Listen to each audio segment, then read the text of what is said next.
Halo Searchers, tahu nggak saya lagi di mana? Bener, di Puro Mangkunegaran, Solo. Di tahun 2022 yang lalu, Puro Mangkunegaran Solo memiliki adipati yang baru, yaitu Kanjeng Gusti Pangeran Adipati Aryo Mangkunegara X. Bagaimanakah pemikiran Mangkunegara X tentang masa depan Puro Mangkunegaran? Terus ikuti soklife.com.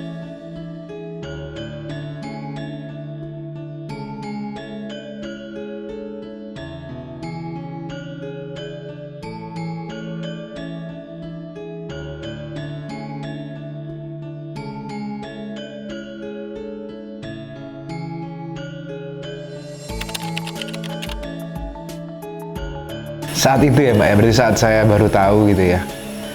Ya itu mungkin di sekitar tahun 2022 awal ya berarti. Nah itu ya tentunya pertama-tama pasti juga ada sedikit deg-degan ya tentu ya, alami.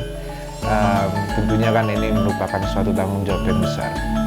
Tapi di waktu yang bersamaan juga merupakan suatu kebanggaan dan juga merupakan suatu kebahagiaan juga ya.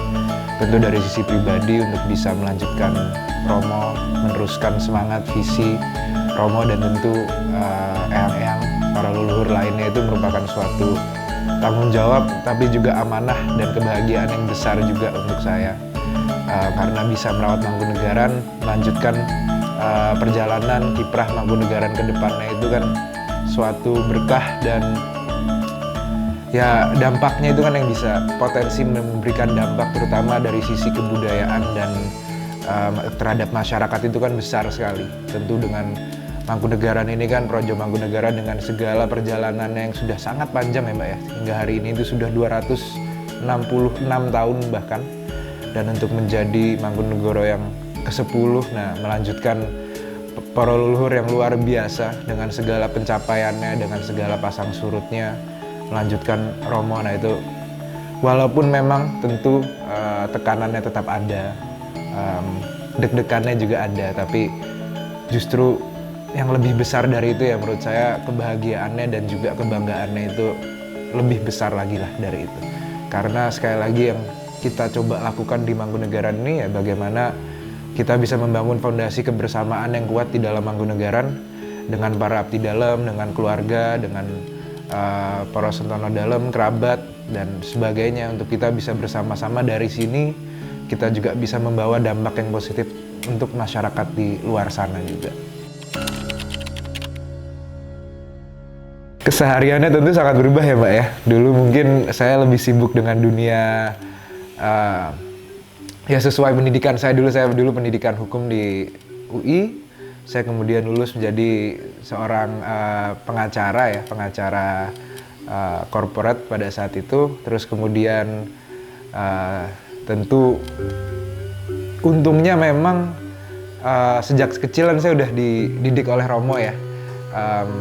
Pelan-pelan melalui upacara adat sedikit demi sedikit.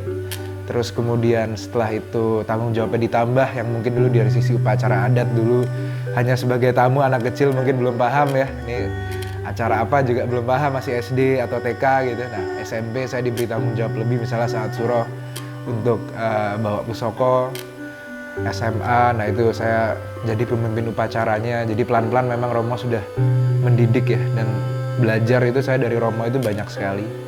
Terus kemudian saat pandemi yang menarik justru, saat itu kan kita semua mengetahui ya bagaimana pariwisata kan semua langsung langsung down ya pada saat itu. Dan kebetulan kan memang salah satu kegiatan utama di Mangkunegaran itu kan di Puro itu kan ya pariwisata. Nah, dengan downnya pariwisata saat itu justru kita mengambil momen saat itu saya dengan Romo ini kita diskusi untuk planning ke depannya kira-kira pengembangan Mangkunegaran seperti apa. Jadi di situ lebih intensif lagi.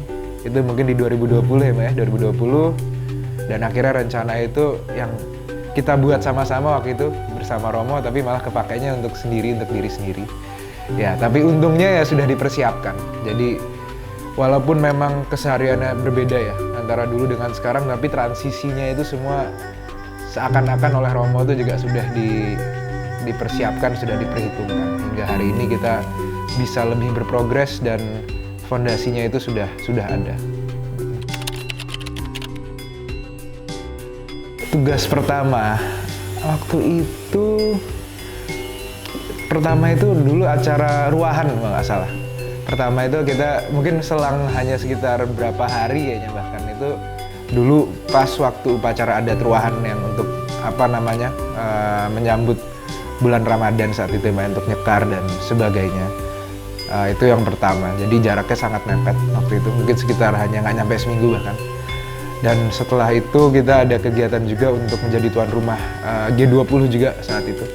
Kita kerjasama dengan Kementerian Perindustrian dan Perdagangan. Nah itu tugas pertama itu. Tapi kalau itu yang kecil-kecilnya ya, maksudnya yang lebih mikronya. Tapi kalau secara makronya ya banyak sekali ya Mbak ya. Dulu kan kita harus banyak, namanya juga ada pemimpin baru kan, juga pasti ada penyesuaian dari sisi kelembagaan, cara struktur bekerja. Itu kan fondasi untuk kita bangun menjadi tata kelola kita hari ini dan ke depannya. Jadi secara makro ya PR utamanya itu ya. Dengan pemimpin baru juga pasti cara memimpinnya juga berbeda, visinya pun juga mungkin secara garis besar sama, tapi secara yang kecil-kecilnya mungkin juga ada perbedaan. Nah, jadi dulu yang saya lakukan pertama ya kita membuat struktur kerja organisasi kelembagaan yang kuat, yang lebih relevan untuk cara kerja saya gitu. Nah, dari situ kita mulai bergulir lah untuk kita buat upacara adat Suro. Tahun lalu kita juga ada misi budaya ke beberapa negara untuk kesenian. Kita juga ada pembangunan Taman Pracima yang kita bisa lihat hari ini. Nah itu mungkin tahun lalu banyak di situ ya, tenaganya dan pikirannya. Menurut saya usia itu ya, tua muda itu saya nggak terlalu lihat Justru yang penting menurut saya antara tua dan yang lebih senior dengan yang lebih muda itu kan masalah sinergi aja sih Mbak gitu. Saya tetap merasa ya, dan saya juga pernah katakan sebelumnya bahwa ya sebagai anak muda justru yang kita belum punya itu kan jam terbang ya, pengalaman. Itu kan sesuatu yang kita nggak bisa kita beli, nggak bisa kita pelajari di buku, itu kan harus dengan waktu gitu. Nah itu justru, dan yang lebih senior mungkin juga bisa belajar beberapa hal juga dari yang muda, misalnya dengan progresivitas saat ini, teknologi dan sebagainya, dan mungkin lebih di anak-anak muda ya, mungkin ya secara alami gitu. Jadi tentu yang tua dan yang muda itu punya kelebihan dan kekurangannya masing-masing. Tapi tentu kalau saya sebagai yang lebih muda, saya justru yang saya coba lakukan ya, saya belajar dari yang lebih tua ya, terutama yang sifatnya di dunia di dunia kebudayaan seperti saya memimpin Projo Mangkunegaran. Misalnya saya punya kesempatan belajar dengan yang lain dari Kanjeng Gusti Pakualaman misalnya, atau dari Arso Dalem, dari Sri Sultan Hamengkubuwono, dari Sinuwun Pakubuwono ke-13. Itu kan justru saya sebagai anak muda ini, saya malah justru senang sekali bisa belajar dari beliau-beliau yang jam terbangnya lebih tinggi. Jadi ya itu sebagai contoh, tapi yang menurut saya paling penting ya sinergi lah. Yang tua ya bisa belajar dari yang lebih tua, yang muda bisa belajar dari yang lebih tua, yang tua pun juga begitu samanya dengan yang lebih muda. Tapi yang lebih muda memang menangnya lebih energetik aja ya Mbak ya. Lebih energetik, lebih progresif, dan harapannya juga idealismenya bisa terus dipertahankan ke depannya. Puro Mangkunegaran ya sebagai suatu kerajaan Jawa, harapan saya ke depannya itu juga bisa mewadahi kebudayaan juga. Bukan hanya kebudayaan Mangkunegaran ya, tentu harapannya kebudayaan Indonesia, bahkan kebudayaan seluruh dunia. Nah ini sebetulnya visi yang juga menurun dari almarhum Romo ya. Saat itu kan Romo juga pernah cerita ke saya mau Mangkunegaran itu sebagai wadah itu bukan hanya untuk kebudayaan Jawa, tentu itu udah pasti ya. Tapi ini juga menjadi wadah untuk kebudayaan di dunia, untuk masyarakat di sini bisa berkumpul untuk bisa bersama-sama kita merayakan kebudayaan. Itu mungkin Romo di era Romo itu sudah pernah kita lakukan juga, misalnya waktu itu dengan mengadakan beberapa event seperti Festival Payung ya saat itu, yang itu kan dari payung-payung dari seluruh penjuru Nusantara ya, berkumpul di Mangkunegaran, bahkan dari luar negeri juga, dari Thailand, dari Spanyol kalau nggak salah saat itu. Kemudian juga sempat kita mengadakan festival wastra, festival kain. Nah itu kita ada dari macam-macam, dari Sumba, dari NTT, dari Baduy dan sebagainya, itu berkumpul di Mangkunegaran. Ini kedepannya ya kita juga bisa mensupport tidak hanya internal Mangkunegaran ya, tapi juga kedepannya juga seniman di sekitar Solo, komunitas budaya di sekitar Solo untuk bersama-sama kita guyup di sini dan kita sama-sama maju. Untuk kembali lagi tujuannya ya pelestarian kebudayaan dan pengembangan kebudayaan Jawa di era hari ini itu seperti apa, kita harus bentuk bersama-sama supaya bisa terus bergulir ke depannya.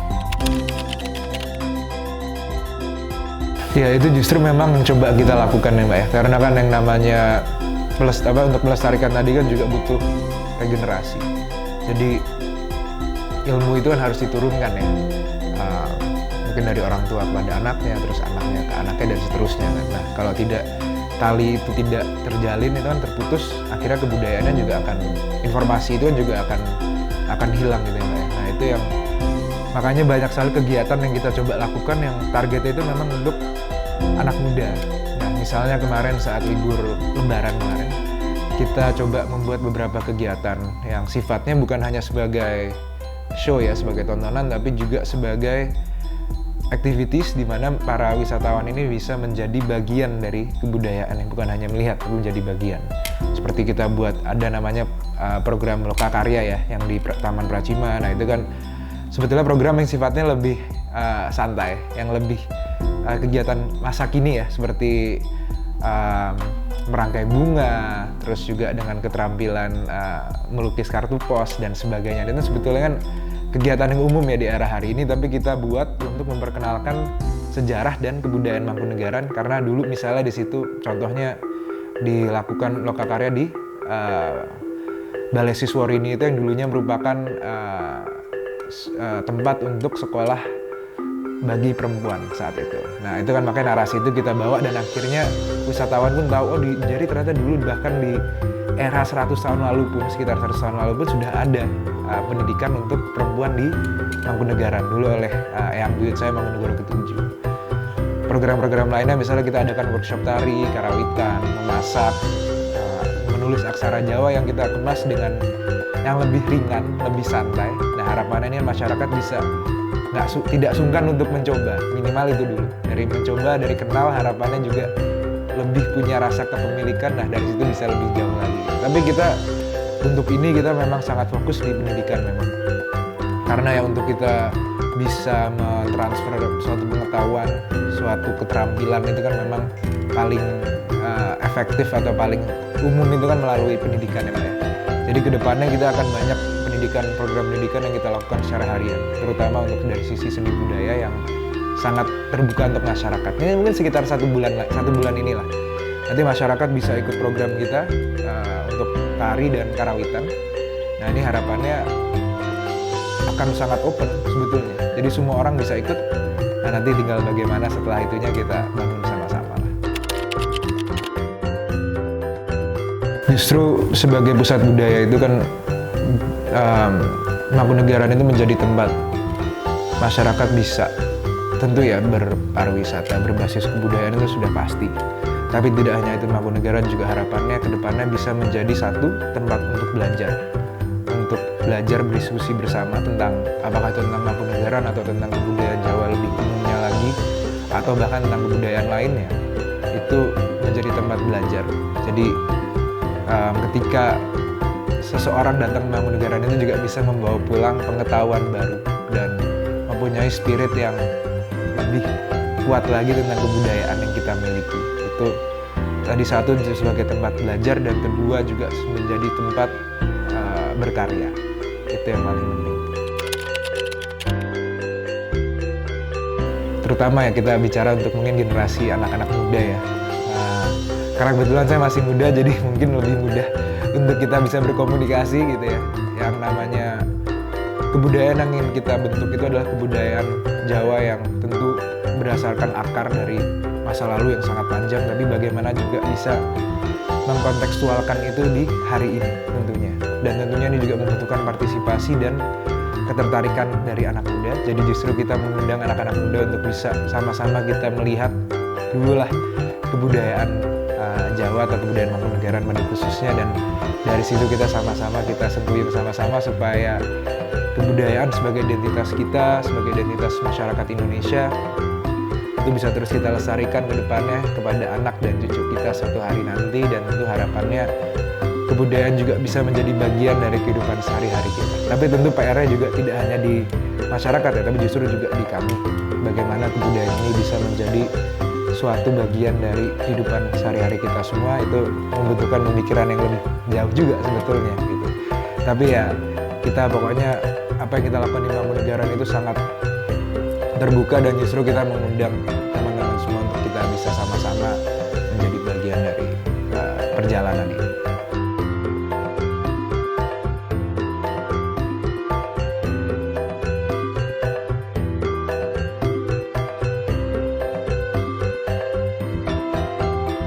Wah, seru banget ya Sochers tentang pemikiran-pemikiran dari Kanjeng Gusti Pangeran Adipati Aryo Mangkunegaran 10 tentang masa depan Pura Mangkunegaran. Dan jangan lupa masukkan Pura Mangkunegaran ke dalam list destinasi wisata kamu ketika berkunjung ke Solo.